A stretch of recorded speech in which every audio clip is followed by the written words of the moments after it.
Ahora me decís si lo oís cuando lo abra, que es ahora.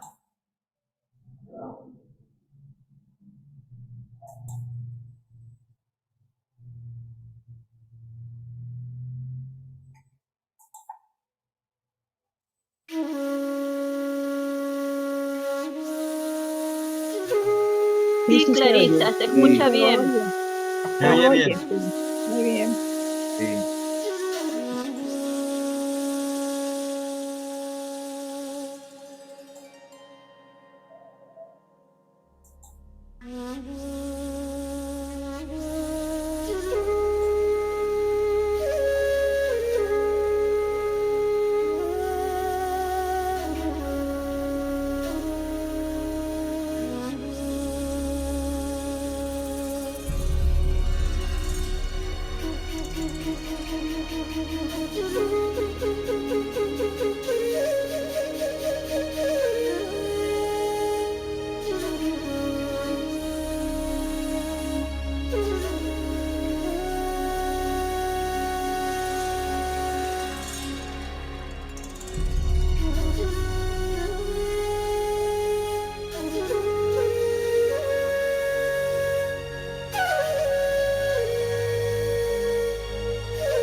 Bueno, queridos amigos y hermanos, vamos a comenzar nuestro encuentro de hoy, jueves 4 de mayo, continuando donde lo dejamos el pasado jueves. No sin antes recordar que si no quieren que su imagen quede grabada porque será colgado en YouTube, pueden cerrar su camarita clicando sobre el icono y de esta manera pues no saldrán. Y también recordar una vez más que si alguien no recibe todavía pero quiere recibir los programas de toda la sección española, escriban un mail a actividadesvirtuales@gmail.com, indicando nombre y apellido, el país o la ciudad de residencia, dirección electrónica y teléfono, y los incluirán en este grupo. De esta manera, pues no solo recibirán el programa que envío yo, que solamente es de Bhakti, sino que podrán recibir los otros de la sección española.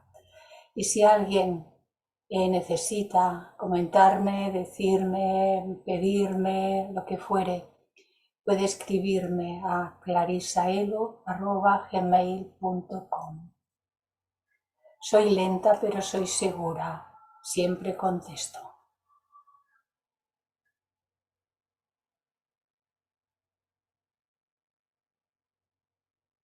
Vamos a hacer unos momentos de silencio, recordando algunas palabras de Krishna.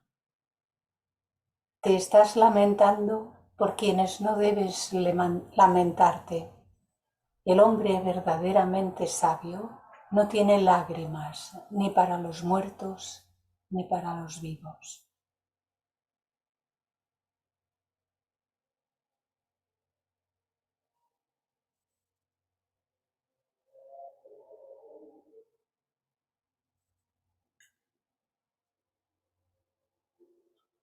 Y recordemos siempre en nuestros momentos de meditación, de recogimiento, de silencio, tener en cuenta todo el planeta con todos los reinos, de manera que todas las criaturas tengan un lugar en nuestro corazón y en nuestra mente. Y recordemos que todo está en su sitio, porque todos los seres, grandes y pequeños, están haciendo su propio desenvolvimiento de conciencia. Precisamente en el Bhagavad, en tantas cosas, le enseña Krishna a Arjuna. Hay una que me maravilló el primer día que la leí, hace muchos años. Depende de las traducciones, pero en una de ellas dice: yo soy el fraude en el truán y el esplendor en las cosas esplendorosas.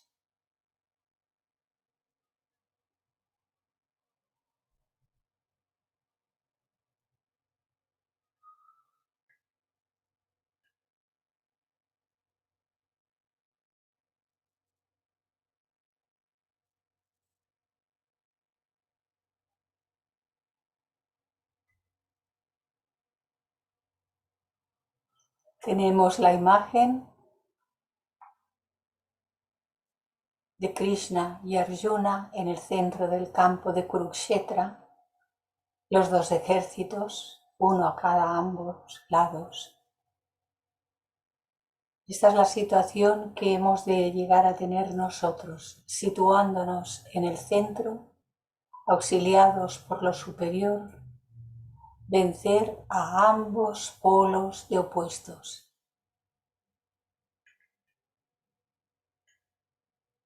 Nos quedamos en este punto, donde abunda en el detalle y nos dice Shiva o Siva es el padre de Ganesha o Ganapati, también así llamado, y Parvati es su madre. Y recordamos siempre que el uno simboliza el espíritu y la otra su vehículo, su vajana, la materia que forma el traje con el que el espíritu se reviste. Y esto es desde los dioses más elevados hasta los microorganismos más diminutos. Si no hay un traje, no hay manifestación. ¿Quién era pues Vyasa, del que nos habló sucintamente? Y nos recuerda que el sabio Vyasa, hijo del espíritu simbolizado por Santanu y de la materia simbolizada por Satyavati, este era el abuelo. El sabio Vyasa era el abuelo de las dos dinastías protagonistas de la historia, los Kauravas a un lado y los Pandavas al otro lado. Este parentesco le permitió conocer mucho acerca de los sucesos dentro de la familia real. Además, él vivía en Kurukshetra, en un bosque muy cercano al campo de batalla, el centro de la historia, lo que le permitió conocer algunos detalles de la guerra que tuvo lugar ante sus ojos y finalmente componer la historia.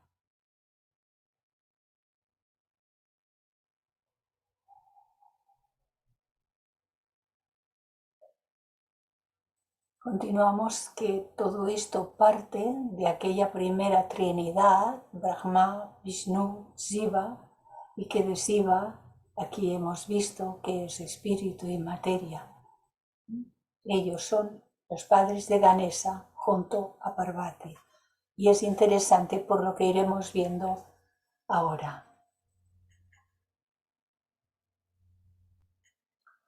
¿Quién era Ganesha?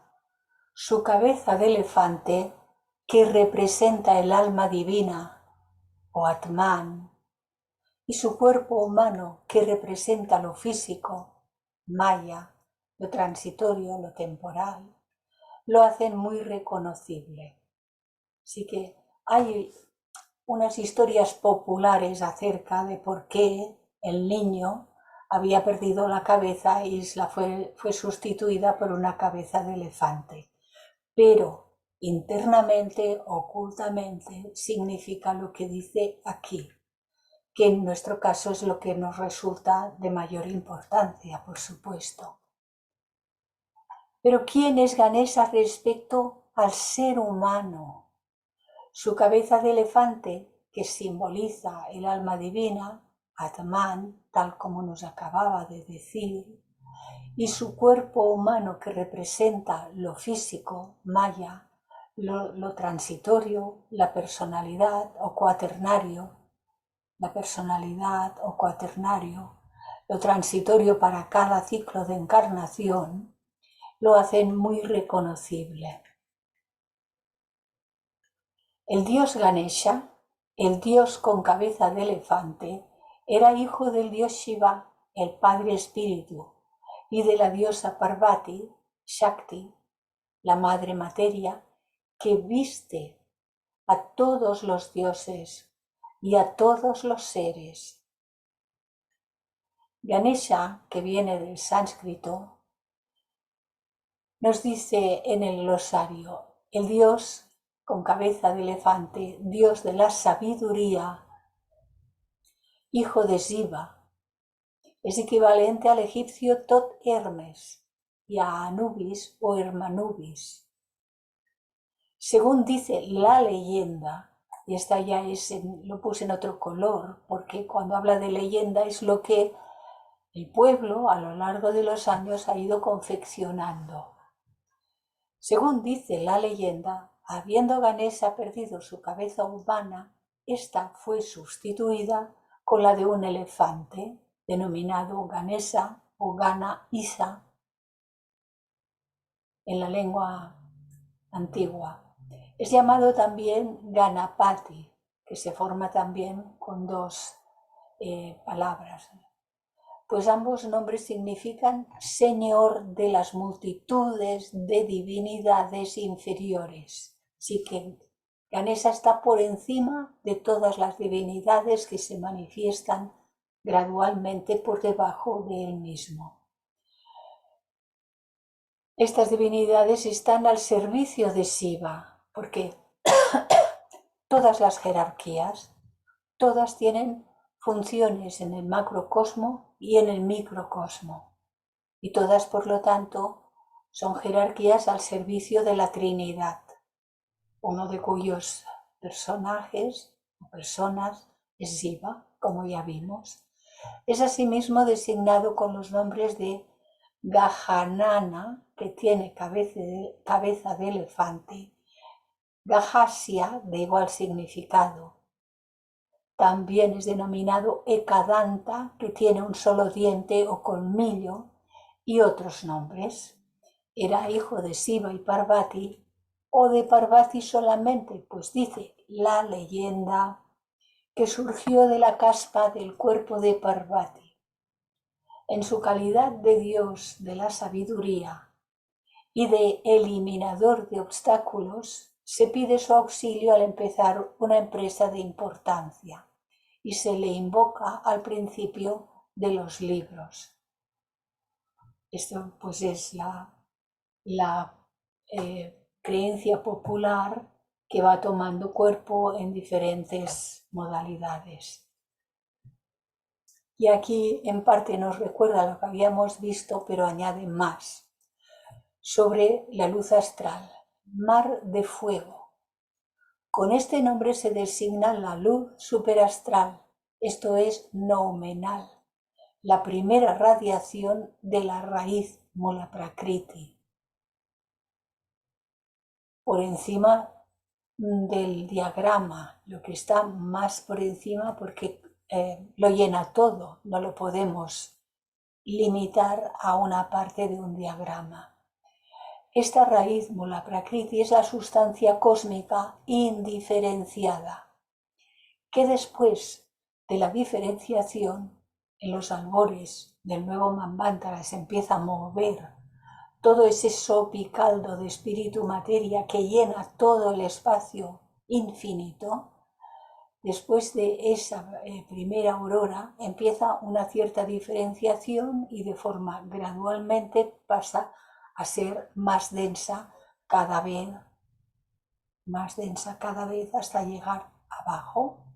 Cuando decimos abajo, lo ponemos abajo porque es lo más denso, lo más sólido, lo más pesado para nosotros.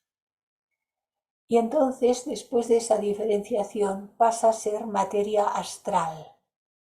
Fijaros que siempre trato de poner la fuente de donde ha salido. Esto es el glosario teosófico. Pero nos sigue diciendo, la luz astral es, en algunos casos, sinónima de akasa.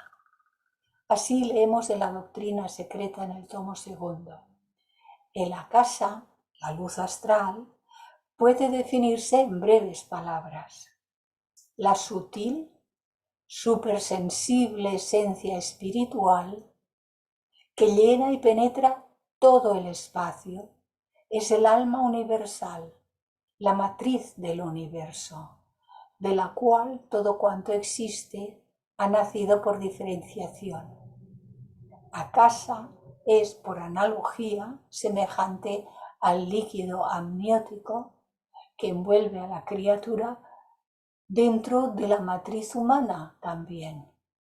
Vemos que las analogías nos ayudan muchísimo. Esta luz astral, este akasa, llena todo el espacio infinito y es el espacio o sus principios primero y segundo a la vez.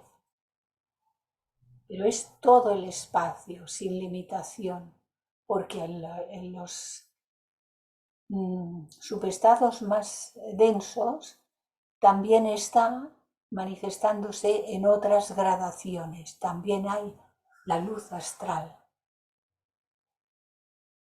La luz astral en ocultismo significa la región invisible que rodea nuestro globo, la Tierra, como rodea a todos los demás globos. Y como segundo principio del cosmos, corresponde al linga sarira o doble astral del ser humano, del hombre, y este es el vehículo del tercer principio, la vida o prana.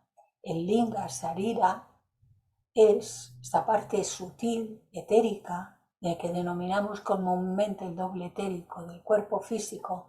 Esta parte sutil es el vehículo, el vestido por medio del cual se puede manifestar en la vida con mayúscula o prana. Sin este prana no se podría manifestar la vida, no estaríamos vivos.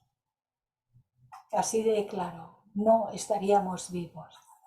Pero esta luz del logos o vida universal es a la que llaman Fohat, porque luego encontramos tantos nombres en la doctrina secreta que a veces se nos hace un poco complejo. Tenemos que ir ordenando, rastreando qué es qué, por qué dice que esto es igual a esto, y debemos buscar. Eso es lo que se denomina la investigación en realidad. Así que, como nos decía, Parvati representa también la energía cósmica, Prakriti o materia, que nunca, esto es importantísimo, nunca puede ser separada de Shiva, que significa Purusha o espíritu. La conciencia pura, la conciencia total. El espíritu no puede ser separado de la materia. Nunca. Cuando no hay manifestación, cuando el cosmos, el universo o el Mahamandana termina y entra en un pralaya y se forma eso que a mí cariñosamente me gusta llamar el sopicaldo de espíritu y materia que llena todo el espacio, ahí está el espíritu y la materia en su totalidad. Nada se puede perder. No hay ningún otro sitio a donde ir. Es el espacio universal, sin fin, sin límite. Así que tenemos a Shiva o Siva con Z y Shakti, Parvati, que existen como una misma realidad vista desde diferentes ángulos. Así como no podemos separar el calor del fuego, no podemos separar el brillo de una gema o la blancura de la leche, Shiva y Shakti permanecen eternamente inseparables. Y así en todas las representaciones pues aparecen ambos, que son 2 y 1. Las representaciones están así, como seres separados, como nos vemos nosotros aquí en el plano terrestre, porque el ser humano, ¿cómo podría representar esto si no es con aquello que le es conocido? Recordad que este es el río Ganga, que se instala en la cabeza de Shiva, y desde ahí emana el agua de la vida que nos baña a todos los seres de la creación.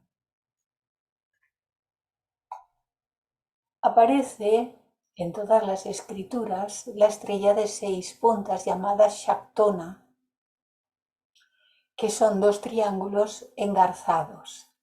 El superior representa a Shiva, a Purusha o espíritu y fuego, y el inferior simboliza a Shakti, a Prakriti o materia, Parvati, y agua.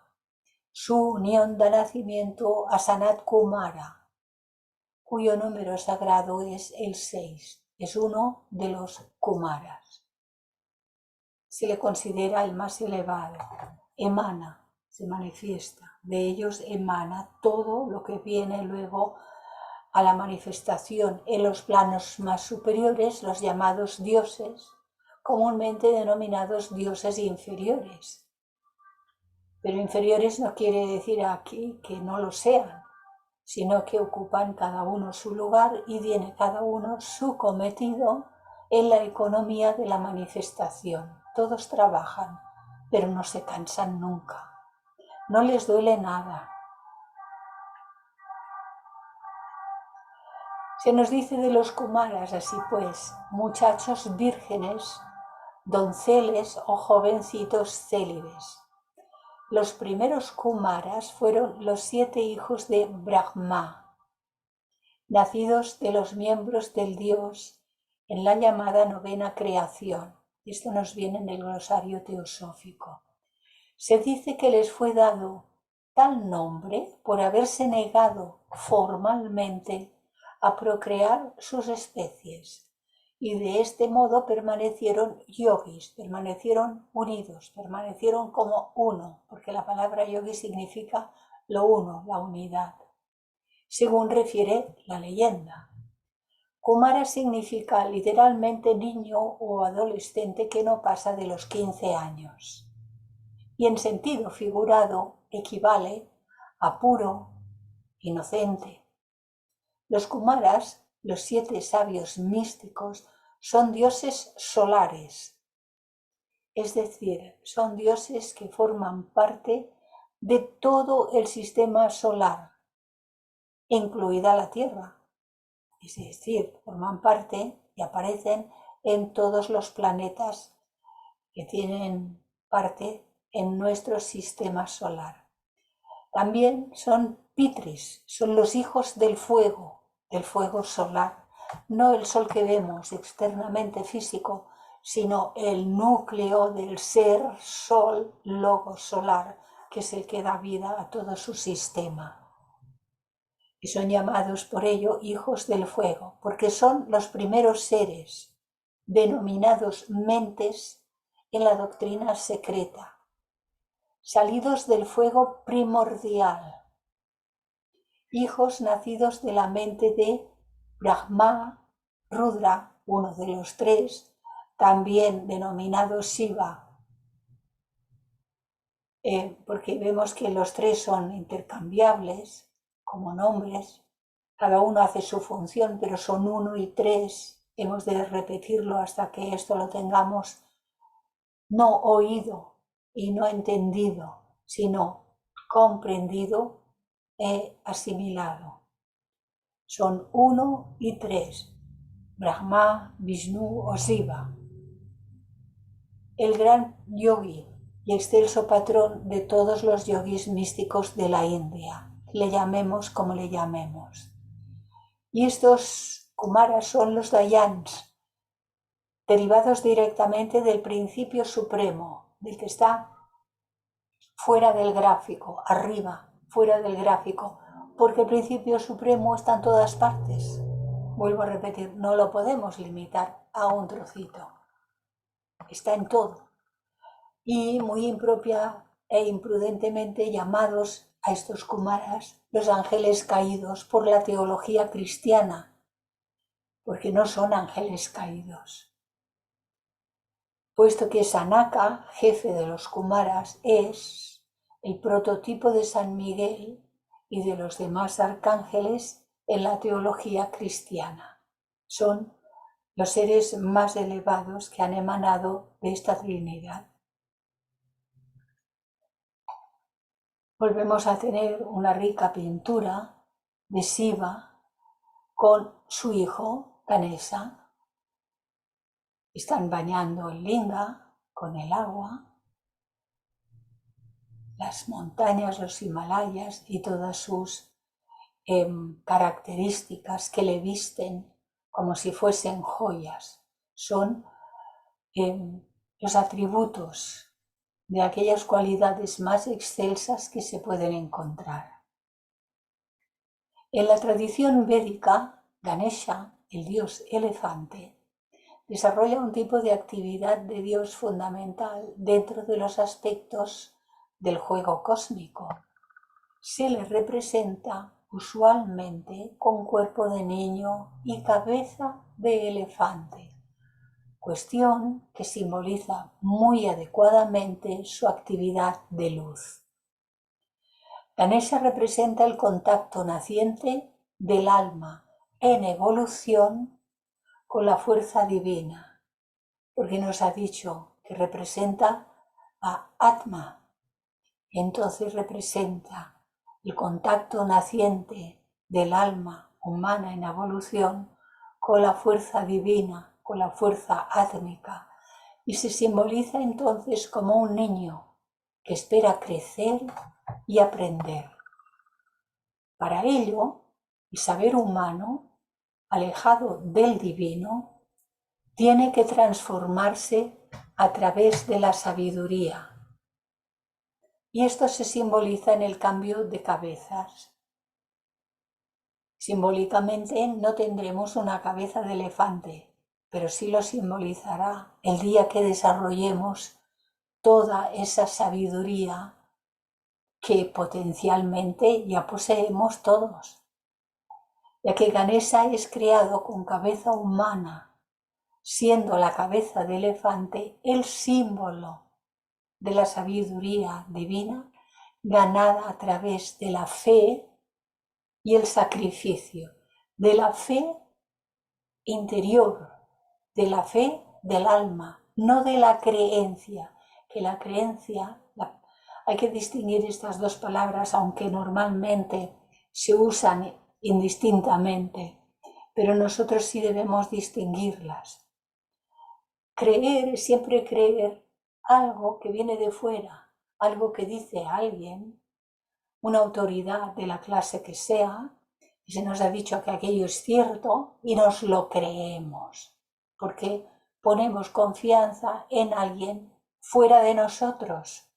Pero la fe es la fe interna, es saber que aquello es desde dentro, no porque nos lo han dicho, sino porque hemos tenido aquella certeza vivencial que ya no nos hará dudar nunca. Entonces es la sabiduría divina ganada a través de la fe y el sacrificio, que no es otra cosa que convertir en sagrados los aspectos inferiores, convertir en sagrados por medio de esa transmutación, de esa purificación, todos los aspectos inferiores. El elefante es sumamente inteligente, muy fiel y agradecido con su amo. No olvida a su amo y daría su vida por él. De ojos pequeños que poco le permiten ver y orejas inmensas que mucho le permiten escuchar, son dos cualidades que se asocian con el hombre internamente sabio. Ya que el mismo, el sabio es piadoso, no se siente atraído por ningún objeto material, mira poco hacia afuera y es paciente para escuchar. Cuando dice, ya que el sabio es piadoso, no se siente atraído, no desarrolla deseo por ningún objeto material, pero no lo rechaza, ni condena a ningún otro ser porque todavía necesiten de objetos materiales. Comprende los procesos de la evolución de cada ser en el punto en el que está y los respeta a todos. Lo cual no significa en modo alguno que justifique el mal, que justifique el crimen, que justifique el robo y otra serie de cosas, en absoluto, sino que las comprende en el sentido de que comprende la edad evolutiva de aquel ser que está cometiendo tales cosas. Pero el sabio no las necesita, no se siente atraído por ningún objeto material. Y es en ese sentido que dice que mira poco hacia afuera y es paciente para escuchar. Interesante el tema del escuchar, porque generalmente a la inmensa mayoría de nosotros nos gusta más hablar que escuchar, en general. Su postura de loto, sentado sobre un ratón, lo vemos aquí, sentado sobre un ratón, que es su medio de transporte o vahana. Cada deidad posee un vehículo, tal como se ha venido diciendo. El ratón representa la oscuridad, que es símbolo de la ignorancia, es símbolo del yo inferior cuando está en ignorancia y no ha alcanzado al desarrollar la sabiduría. Representa la oscuridad, pero como todos los símbolos, también tiene el otro extremo. Su figura de elefante se explicaría de este modo. El elefante es el animal de la selva de mayor tamaño, lo cual le permite abrirse paso hasta en la jungla más densa. Siendo hijo de Shiva y Parvati y representando Atma, es por supuesto capaz de abrirse paso, simbólicamente hablando, en la jungla más densa, reflejando así la calidad del líder que muestra el camino a los demás. Cuando cualquiera de nosotros alcance esos estados de conciencia, por supuesto que podremos ser seres enseñando a otros seres, porque siempre los hay y los habrá que necesitarán de alguien que les muestre, que les enseñe el camino.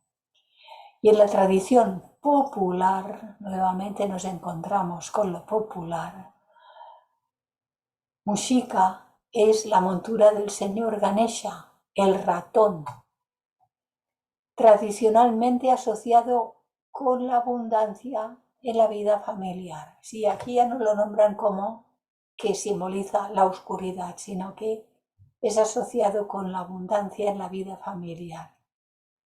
Encubierto por la oscuridad, raramente visible, y sin embargo siempre trabajando, Mushika, el ratón, es como la gracia de Dios en nuestras vidas, que no se ve. La esvástica es el símbolo de buen augurio y buena fortuna en la cultura popular, literalmente.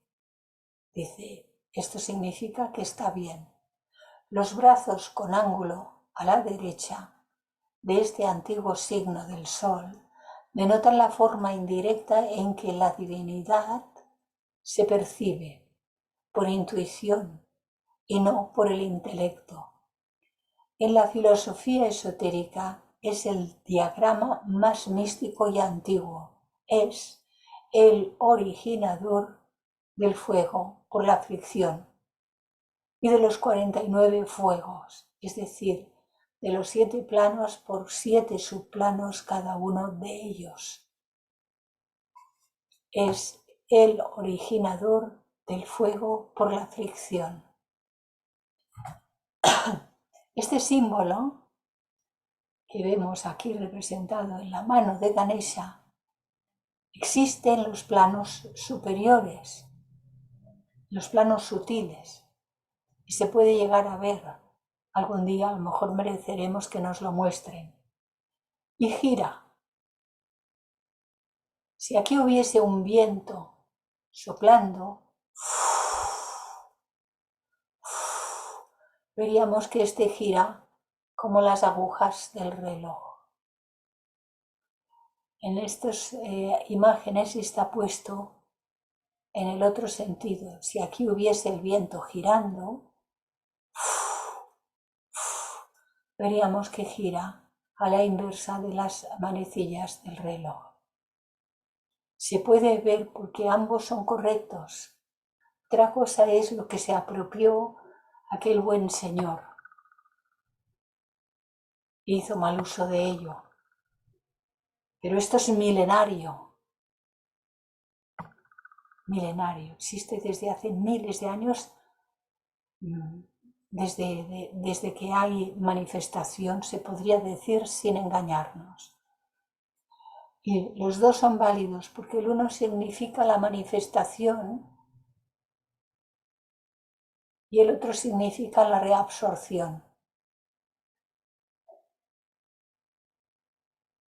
Uno significa el movimiento de manifestación Manvantara y el otro el de la reabsorción para entrar en Pralaya. Los dos son válidos. Así que no nos espantemos cuando veamos signos por ahí. Nosotros ni caso de ciertas cosas que han sido mal utilizadas. Aparece otra imagen, el mancolam. Es el agradable diseño cachemira, que es modelado basado en el mango, la fruta mango, está riquísima, y asociado con el señor Ganesha. Aquí también está representada. Los mangos son las frutas más dulces, que simbolizan buen augurio y la feliz satisfacción de los legítimos deseos mundanos. Y está también otro símbolo, el tiruvadi, que son las sandalias sagradas usadas por santos, sabios y sadgurús, que simbolizan los sagrados pies del preceptor, que son la fuente de su gracia. Postrándonos frente a él humildemente, tocamos sus pies para liberarnos de lo mundano. Por supuesto, esto es simbólico, pero es realmente que en la antigüedad y ahora todavía en India los hemos visto, hace unos años pude estar ahí, que alrededor de un instructor de la calidad que sea, yo no podía conocer de qué calidad era quien estaba viendo, pero a su alrededor y en el suelo se sentaban los oyentes, los discípulos, los que estaban aprendiendo. En esto está basada un pequeño librito a los pies del maestro, que no quiere decir rendirle un culto de servilismo, porque no lo necesitan para nada, sino que humildemente nos sentamos para escuchar sus enseñanzas. Según el propio texto, el Bhagavad Gita fue contado por Vyasa Deva, quien es uno de los principales personajes dinásticos, aunque no aparece muchas veces durante la historia. Ya nos ha dicho que Vyasa era el abuelo de las dos dinastías, Kauravas y Pandavas. En el hinduismo, Ganesha es el dios de la sabiduría y de las letras. Según la tradición, Ganesh transcribió la epopeya del Mahabharata, todo el Mahabharata, que incluye el Bhagavad Gita, la transcribió dictada por el abuelo, por Vyasa, por lo que aparece en todas las representaciones con un solo colmillo, llamado Ekadanta, que es símbolo del dios de la literatura. Como el señor de la inteligencia y la autorrealización, representa el triunfo de la sabiduría sobre la ignorancia y de la carencia de ego sobre los deseos. Y aquí vemos el ratoncito. Él lo gobierna todo y esto ya está sometido. Según la cultura popular, es enemigo y destructor de todos los obstáculos. Se le rinde homenaje, en primer término, al comienzo de cualquier actividad que se lleve a cabo, de modo tal de llegar a finalizar la misma actividad con total éxito. Esto según la cultura popular. El hecho es que esa cultura popular y esa creencia les lleva, a los que los siguen, les lleva a tener un cierto tipo de reverencia por lo superior, simbolizado por la figura externa en las pinturas y en las esculturas de Ganesha y también de otros dioses. Hay otro símbolo que se llama modaka, que es una golosina redonda del tamaño de un limón, hecha de arroz, coco, azúcar y especias. Es un convite favorito de Ganesha. Esotéricamente corresponde a Siddhi. Siddhi, una facultad, logro o satisfacción. Significa el alegre, contento de pura felicidad. Y tiene simbolizado aquí y también tiene un platillo en una de sus manos. Los siddhis en sánscrito significan literalmente atributos de perfección, poderes fenomenales, de fenómeno, de forma, que gracias a su santidad adquieren los yogis. Los verdaderos yogis, los que realizan su unión con lo eterno. Siddhis, facultades psíquicas, poderes anormales o extraordinarios del hombre.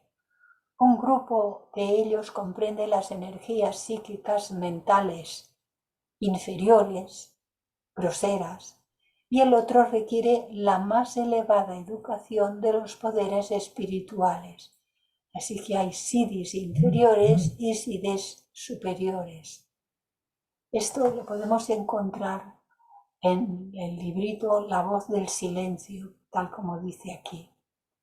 Dice Krishna en el Srimad Bhagavad, aquel que vive consagrado a la práctica del yoga, que ha subyugado sus sentidos y concentrado su mente en mí, en Krishna, aquel es un yogi a quien todos los siddhis están prontos a servir. La palabra sánscrita siddhi es sinónima de la voz palí idhi, significa lo mismo. En su comentario a los aforismos de Patanjali, Mr. O.M. Dwivedi enumera 8 siddhis. Enumera los más elevados, poderes ocultos que son ánima, el poder de asimilarse uno mismo con un átomo, Mahima, el de dilatarse en el espacio, Lahima, el de volverse tan ligero como un copo de algodón, Garima, el de volverse tan pesado como el cuerpo más grave, Prapti, el de llegar a cualquier parte, hasta la luna, Prakamya, el de ver realizados todos los deseos, que por supuesto, en ese caso, no será nada inferior, será la voluntad manifestada como deseo por medio de aquel ser humano, pero es la voluntad de lo superior. Y Chattva, que es la facultad de crear, y Vacittva, el poder de dominarlo todo. Y está en la misma obra, La voz del silencio, en la tercera parte. Cuando dice la capacidad de llegar a cualquier parte hasta la luna, hay que destacar algo que también es de gran importancia. En el actual estado de desenvolvimiento de nuestras conciencias, hay algunos seres que se pueden desplazar en su cuerpo lunar o astral y pueden llegar hasta la luna, en una fase en que el aura de la luna y el aura de la tierra se rozan, se tocan y se abre como un pasillo. El aura cámica astral de la luna y el aura cámica astral de la tierra. Y en su cuerpo astral ese ser puede llegar a la luna.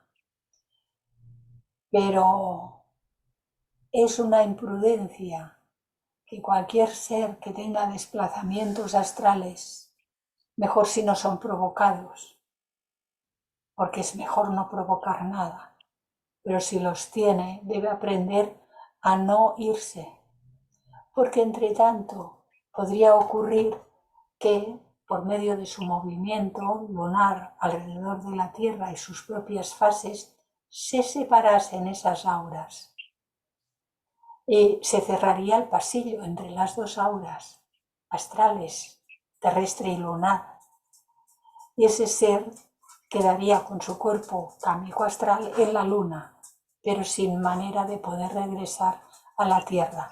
¿Qué ocurriría con su cuerpo físico? Que lo encontrarían muerto en su cama o allí donde lo hubiere dejado. Con los vehículos superiores, con el mental, se puede ir más allá de la luna cuando tengamos la sabiduría y el conocimiento para utilizar ese vehículo y no el cámico astral. Y con los vehículos superiores, el búdico, etc., se puede pasar a todo el sistema solar y un largo etcétera. Claro, todo esto se realizará, lo realizaremos, pero lo realizaremos cuando hayamos desarrollado todas esas facultades superiores, toda esa conciencia divina, toda esa conciencia superior, que entonces nos permitirá realizar todas estas siddhis que hay aquí relacionados, pero ¿con qué fin?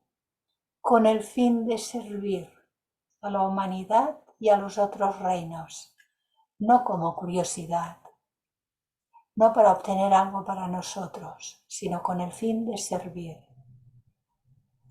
Hay otro objeto que también tiene su simbolismo, se llama Ankusha, la picana sostenida por la mano derecha del señor Ganesha. Es usada para remover, deshacer obstáculos del sendero del Dharma. Es la fuerza por la cual todas las cosas erróneas son repelidas de nosotros. Es el agudo aguijón que estimula a los lerdos hacia adelante. Así que vemos que tiene diferentes posibilidades, pero que en cualquier caso depende de nosotros Si nos tiene que estimular hacia adelante porque estamos adormecidos y nos dedicamos a tonterías, viene el dolor, que es ese aguijón de la picana, y nos hace movernos, queramos o no queramos. Normalmente, Ganesha es representado con 4 brazos, gran barriga y cabeza de elefante. En sánscrito, Ganesha o Ganesh quiere decir señor de los ganas, y esa es otra actividad. Siendo estos últimos, los ganas, seres sobrenaturales, son jerarquías en infinidad de gradaciones. Divinidades inferiores que componen los ejércitos de Shiva, pero no son ejércitos de pelear, son ejércitos de trabajo. Todas estas jerarquías trabajan, cada jerarquía donde le corresponde. Y su montura, la de Ganesha, que es el ratón, aquí se ve muy chiquitito, es un ratón que es la representación de la vanidad y la impertinencia doblegadas, porque él esto ya lo tiene doblegado. Y este aquí pues no hace más que estar atento, pero es un símbolo. La primera sección del Mahabharata afirma que Ganesha aceptó escribir el manuscrito bajo el dictado de Vyasa, el abuelo, solo a condición de que éste nunca hiciera una pausa en su recitación. Sí, este estaba hablando, Vyasa, y este escribía a toda pastilla. Vyasa entonces puso otra condición, que antes de escribir, Ganesh asimilara lo que Vyasa recitaba. Entonces Vyasa decía un verso difícil de entender para tener algún respiro en su continuo dictado. Cada verso sánscrito se puede leer en 2 segundos aproximadamente, por lo que los 100.000 versos del Mahabharata se pueden terminar en unas 56 horas. Yo desde luego soy incapaz de leer en 2 segundos ni siquiera uno de los versos, porque soy muy lenta, voy muy despacito para todo. Ganapati escribió los himnos recitados de memoria por Vyasa y así el Mahabharata fue inscrito. Ganapati no podía escribir a la velocidad de Vyasa, por lo que varias palabras o incluso versos enteros se perdieron. Durante la época de Vyasa, el abuelo, la escritura era desconocida o al menos un medio no convencional o una tecnología demasiado nueva. Los sabios no sabrían escribir porque consideraban que la escritura era apropiada para los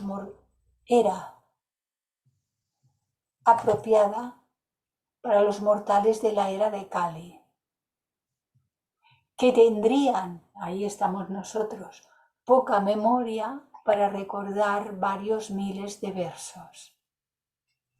Los sabios no sabrían escribir porque no les era necesario, y se dice que cuando uno se hace merecedor aparece el maestro, y las enseñanzas son de labios del maestro a oídos del discípulo, y por lo tanto las verdaderas más profundas y más elevadas enseñanzas no están escritas en ningún sitio.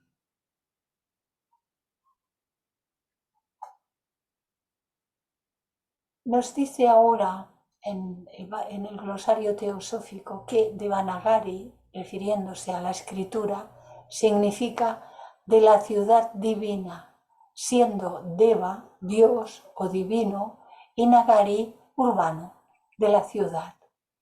Un adjetivo, Vriddhi, femenino, que deriva de Nagara, ciudad. Posiblemente se refiere a que fue creado en alguna ciudad que se autodenominó divina. Devanagari, pues, es escritura de los devas o dioses, el conjunto de caracteres de la lengua sánscrita. El alfabeto y el arte de escribir se guardaron por espacio de siglos, puesto que sólo a los vijas, los 2 veces nacidos, y a los dikshitas iniciados les era permitido usar este arte.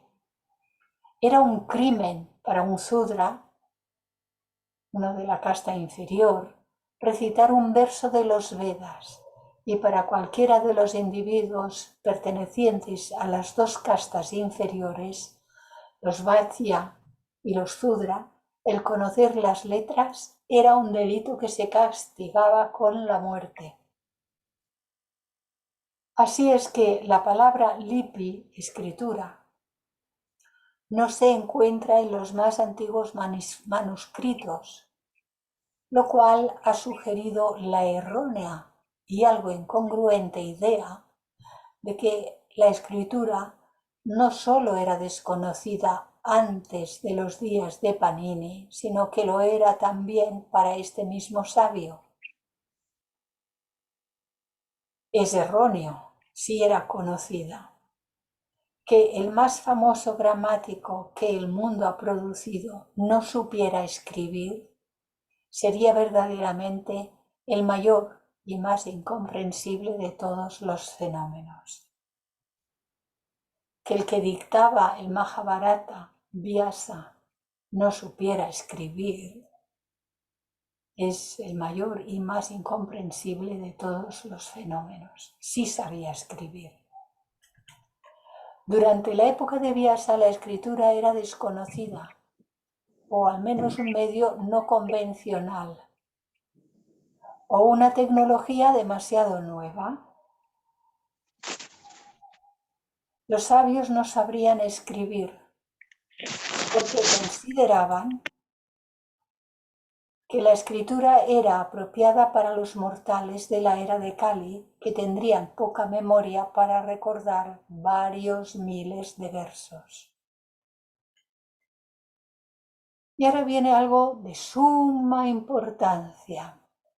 Ganesh, hijo de Vishnu y Parvati, que ha asociado anteriormente con Atma, tiene 2 esposas, Buddhi y Manas. Atma tiene 2 esposas, Buddhi y Manas, y conforman la Trinidad. En el ser humano, Atma, Buddhi, Manas. Recordaréis que en el proemio de la doctrina secreta, HPB dice que Atma no puede manifestarse solo, que se tiene que revestir de algo que es Buddhi. Y sigue diciendo, pero ni Atma sola, ni Buddhi solo, ni ambos juntos pueden manifestarse si no es por medio de un tercero. Y este tercero es Manas. Manas. Y entonces esta es la Trinidad Atma, Buddhi, Manas. Así que los aspectos de Ganesha, simbólicamente asociados con Atma, todos esos aspectos están en nosotros, potencialmente, en algunas partes y aspectos desarrollados parcialmente. Y nos encontramos ahora con los personajes de toda esta trama, de toda esta batalla que se está preparando. El texto denominado Vaya de Vyasa, Yaya de Vyasa, el corazón del Mahabharata, está estructurado en la forma de un diálogo entre Dhritarashtra, el ciego rey Kuru, padre de los Kuravas, quien se opuso a los Pandavas, hijos de su fallecido hermano Pandú. Dhritarashtra, el rey ciego, un diálogo entre él y su secretario y bien queriente Sanjaya. Como él es ciego y no puede ver, esa parte interna, denominada aquí el secretario Sanjaya, le explica lo que está ocurriendo en el campo de batalla. Lo iremos viendo muy bien. Así que tenemos a Dhritarashtra, que es una de las dos dinastías nacidas de la unión de Vyasa con las dos viudas de su hermanastro Vichitravirya, que murió sin sucesión. Y por ese motivo, algo que se solía hacer, y no hace tan lejos todavía se hacía, que se casó con las viudas de su hermano difunto. Se casó con Amba y Ambalika, y de esta unión tuvo dos hijos. De esta unión, Vyasa con Amba y Ambalika tuvo dos hijos. El hermano mayor, Dhritarashtra, el rey ciego, lo tuvo con la esposa Amba. Y el hermano menor, Pandú, lo tuvo con su esposa Ambalika.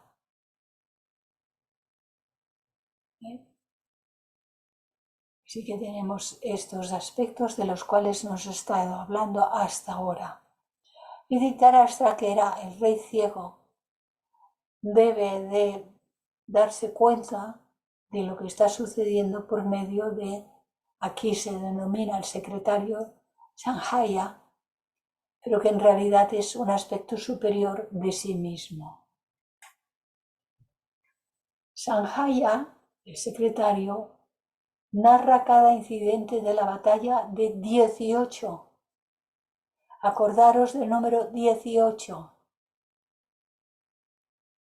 En Daniel hace unas semanas atrás nos estuvo hablando del 18.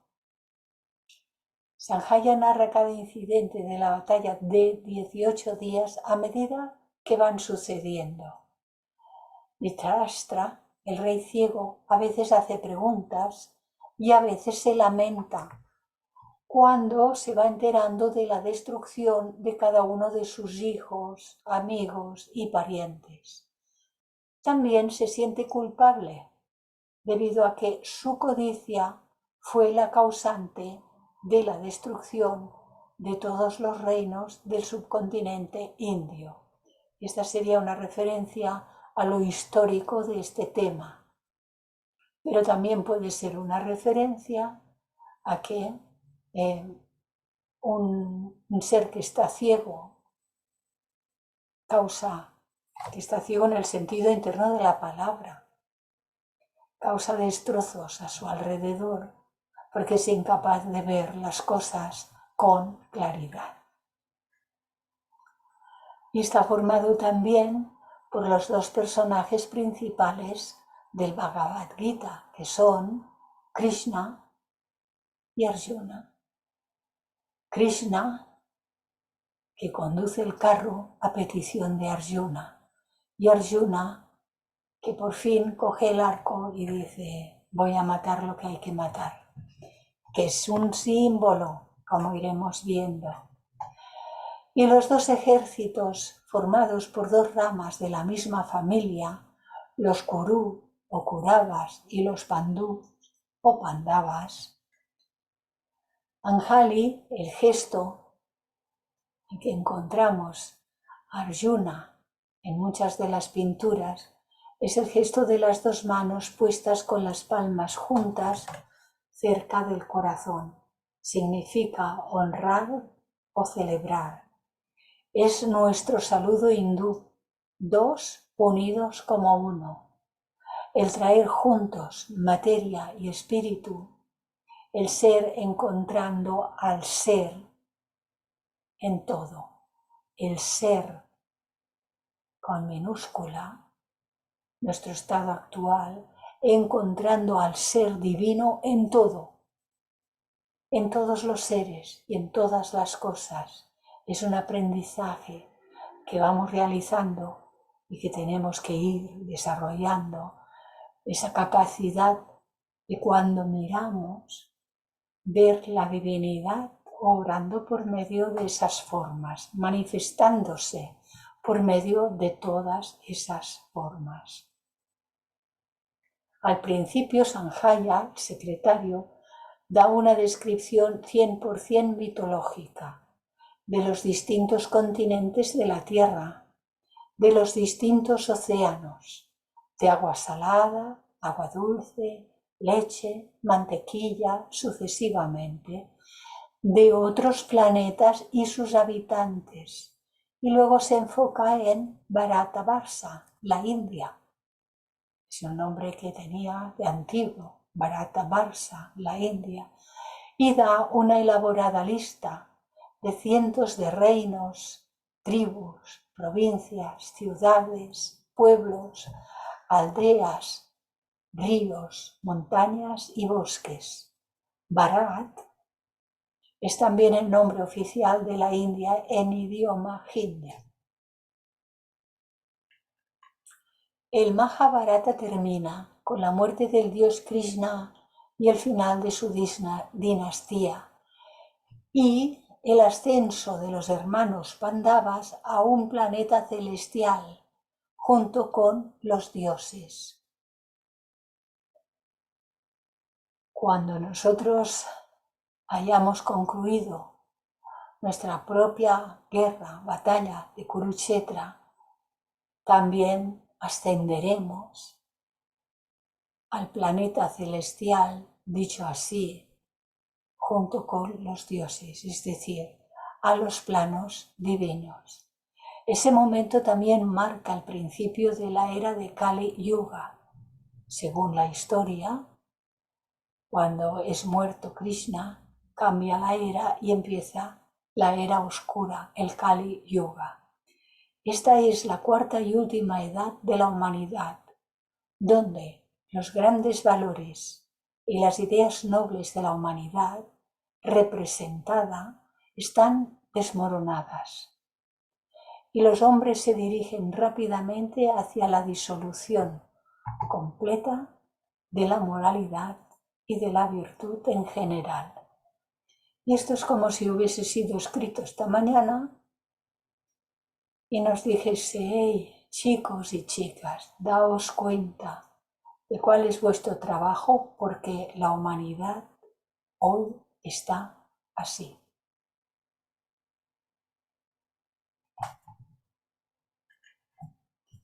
Y tenemos el fin de esta parte que había preparado para hoy. Si os parece, pues dejamos de compartir y podéis pasar a hacer comentarios o preguntas o lo que os venga bien. Si os ha parecido esclarecedor,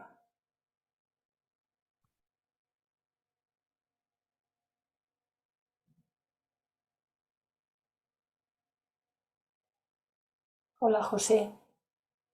Sí, no sé si lo has dicho, no me he dado cuenta, parece que he tenido un momento de en qué época, más o menos qué tiempo hace que se escribió todas estas cosas, o se escribió. Sí, alrededor de 5.000 años, decía al principio en la primera presentación, alrededor de 5.000 años. Lo que ocurre es que hay enseñanzas que son muchísimo más antiguas. Esto querría decir que las enseñanzas son mucho más antiguas porque son de otras eras. Estas enseñanzas, por supuesto, ya estaban, pero que cuando cita los 5.000 años es cuando termina una era y empieza la del Kali Yuga. Pero yo no estoy muy segura de esos números y de esas fechas. Tendría que tener ahora aquí el diagrama con todas estas cuestiones. De hecho, sí que se sabe que hay una edad larga ya, pero de todas maneras para nuestra edad todavía le queda. La actual era todavía le queda.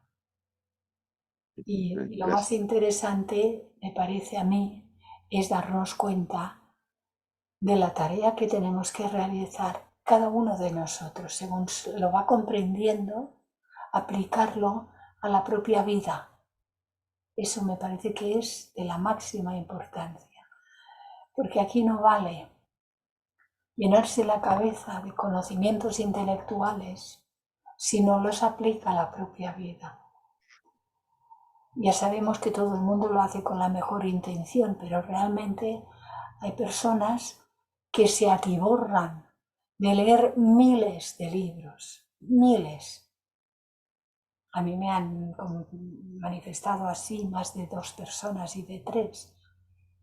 Pero si luego no se ha aplicado a la vida, la conducta no se corresponde con todo aquel conocimiento adquirido, porque se ha quedado con minúscula, conocimiento en minúscula. No se ha transformado, no se ha aplicado a la vida y no se ha convertido en sabiduría. ¿Qué significa esto? Que a la muerte de esta personalidad ese conocimiento se morirá y no quedará nada. Porque lo que queda, lo que vendrá con nosotros, es aquello que hayamos aplicado a nuestras vidas y haya producido transformaciones internas en nosotros.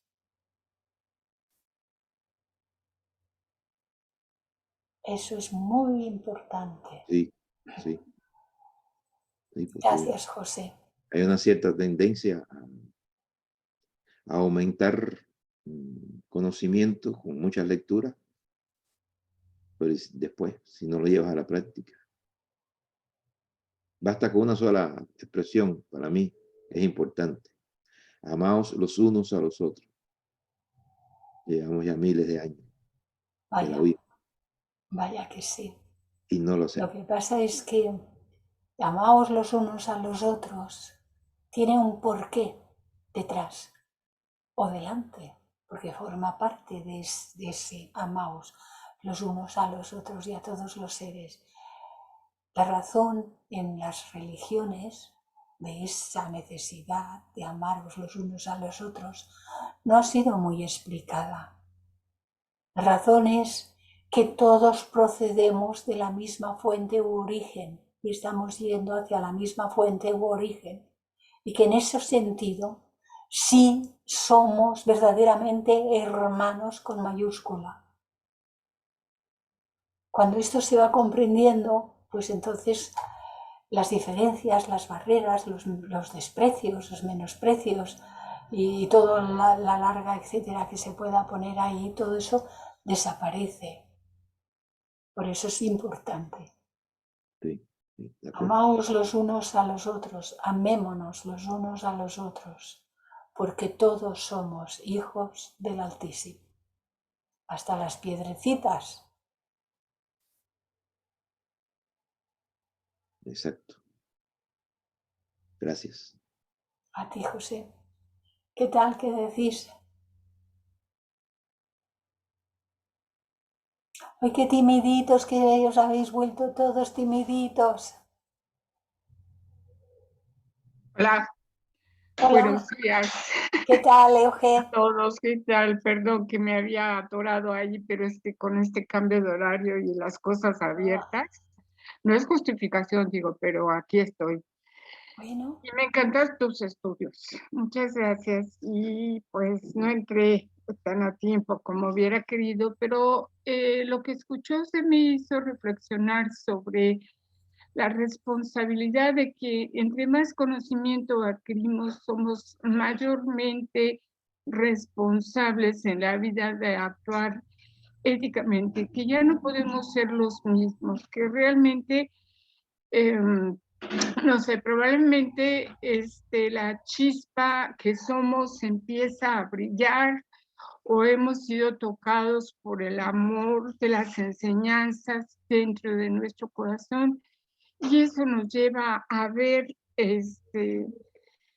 la hermandad de todas las cosas que tú bien decías, que nos llevan a la vida una, que ya no podemos ser los mismos, que ya hemos sido tocados por el amor del conocimiento. Y entonces creo que empieza la responsabilidad, porque siento que eso es parte del proceso que yo vuelvo a vivir. Y Gracias. entonces me siento realmente estupendamente. Gracias, Euge. Gracias, Clarisa. A Gracias. vosotros. ¿Alguien más quiere comentar alguna cosita?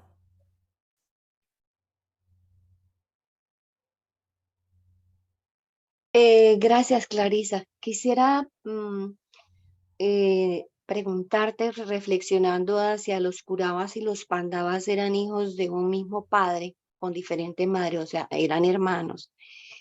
Cuando hablamos de Vyasa, que es el rey ciego, que es el papá de los dos, estaríamos hablando, porque en una, digamos, los Pandavas podrían ser las virtudes y los Kuravas, digamos, los defectos. Y Kurukshetra pues será pues la vida de cada uno en donde si tendrá que armonizar y a través de las virtudes pues neutralizar, llamemos así, los defectos o las tendencias hacia la vibración baja del ser humano. ¿Tú dirías que a quien hace referencia a Vyasa como símbolo es la personalidad o qué parte de la personalidad estaríamos interpretando allí? Porque Krishna sería la triada, ¿verdad? Pero no sé, ¿tú cómo lo verías allí? Perdóname. Vyasa es el abuelo de las dos dinastías, por lo tanto, referido a nosotros, las dos dinastías, como bien has expresado, son los aspectos positivos y negativos. Toda esa batalla, lo veremos más adelante, toda esa batalla se produce en todos los subestados de la personalidad. Por eso os he dicho que os fijéis en el número 18 y ya veremos por qué.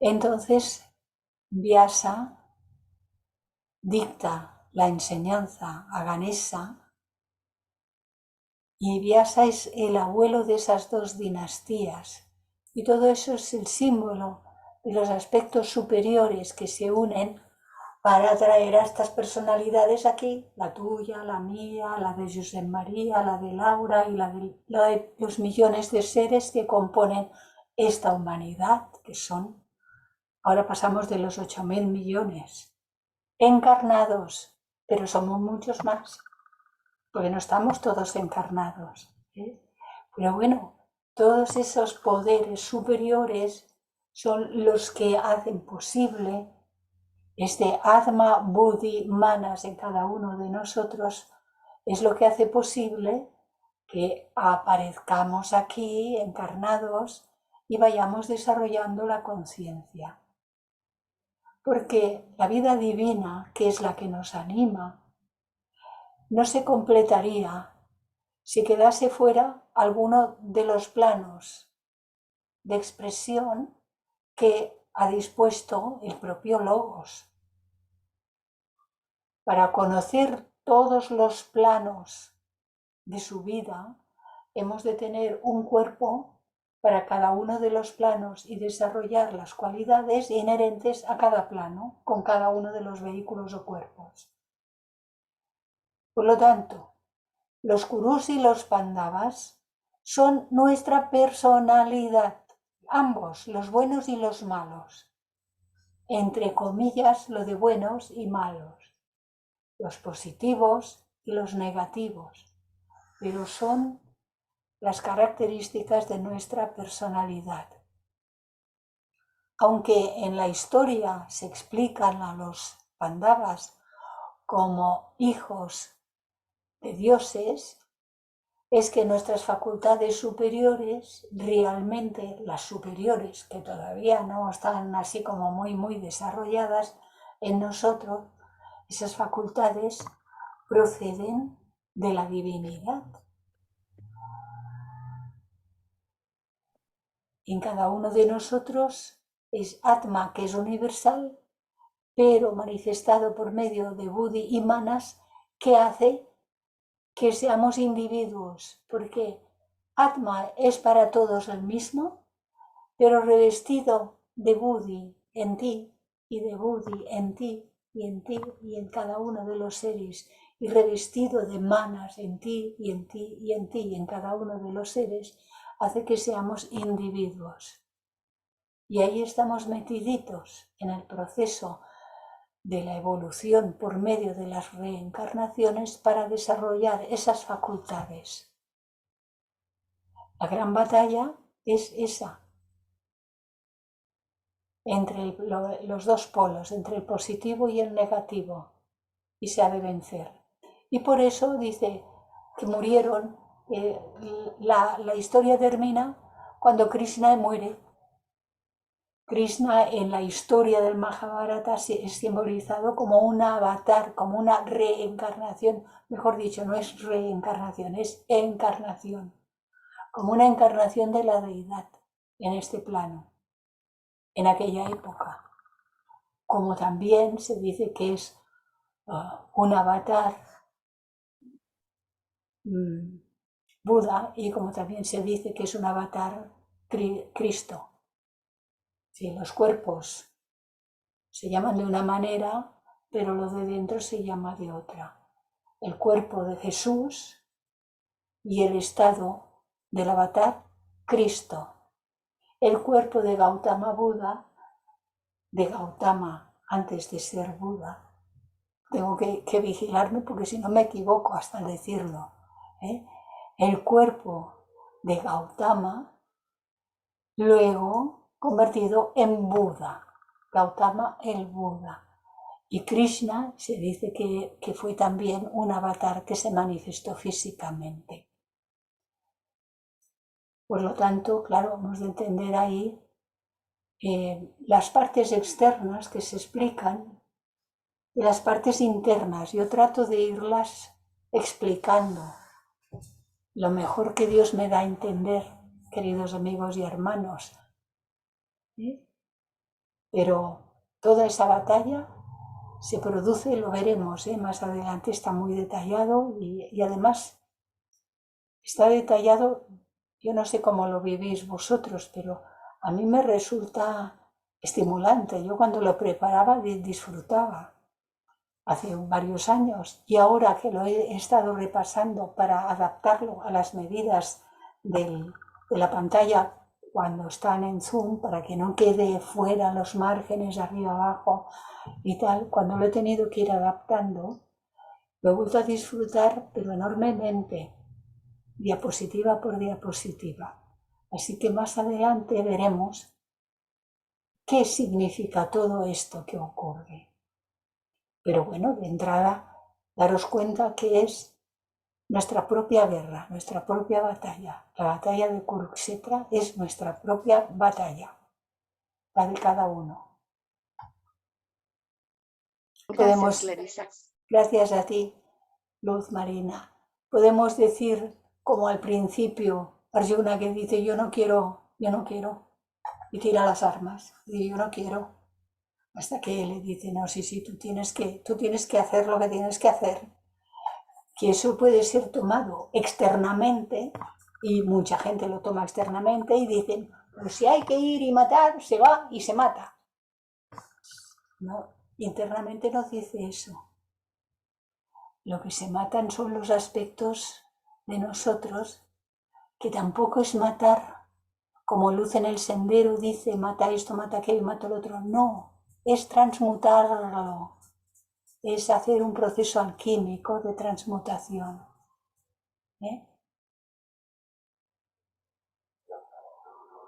A mí me parece entusiasmador todo esto. Gracias, queridos amigos. ¿No tenéis nada más que comentar? Mira el chat que José Luis López indica sobre Ganesha y tal, que sería bueno que también, bueno, supongo que todos lo han leído ya, ¿no? Pero bueno, sería interesante que lo leyeran, ¿no? o que lo veas también. José Luis López dice, bueno, lo voy a leer en voz alta porque Desde luego yo no lo he visto, a mí no me entran. Al que está presentando ya, no le ya. entran, porque si no sería un estorbo. No, ya. De acuerdo con la mitología hindú y su filosofía, Ganesha nace de Parvati y Shiva. Eso es lo que se ha dicho, como un niño normal, con cabeza humana. Se cuenta, es la leyenda, esto es la leyenda, se cuenta que Shakti no se encontraba del todo contenta con Shiva, pues este, a pesar de ser su consorte, se ausentaba en meditación y estaba absorto. Ante esto, y buscando la satisfacción última y enalteciéndose a través de Shiva, llegó a pensar que su ausencia era porque no le importaba, y busca su enaltecimiento a través de su hijo Ganesha, al cual crea a las orillas de un lago y lo forma de barro. Le sopla dándole la vida, y es cuando ella se comienza a sentir plena. Ganesha crece sin conocer quién es su padre y se dedica a cuidar de su madre Parvati. Pasados 12 años, Shiva vuelve a buscar a su consorte y Ganesha lo detiene diciéndole que no puede pasar. Shiva, con su arma, lo decapita. Parvati cae en desesperación y tristeza, que se convierte en ira, y le exige a Shiva le devuelva a Ganesha, y este acepta, pero le coloca una cabeza de elefante. Se cuenta que es la cabeza de uno de los Ganas, el rey de los acompañantes de Shiva, y la simbología de esa cabeza es la sabiduría, Buddhi. Y ha dicho que es sabiduría también. Y la decapitación es el rompimiento con la materia. Con el cuaternario, ascender del aspecto de Manas inferior al superior, y por ende el arquetipo y aspiración del ser humano superior. Está de conformidad con lo que hemos dicho, excepto en aquellas cuestiones que son más de carácter social, que se han ido transmitiendo por generaciones y que las han adornado y las han hecho pues realmente un mito, pero cuyas partes más importantes no son reales. Gracias, José Luis. Bueno, pues... Gracias, sí, Clarisa. a vosotros. Si no hay nada más, cerramos la grabación, ¿verdad? Y nos emplazamos a mañana. Tiene presentación Daniel. Han sido 2 semanas seguidas porque por una cuestión de su propia agenda me pidió este cambio. Entonces mañana tenemos a Daniel, que continuará con el Akasha. Gracias a todos, nos vemos.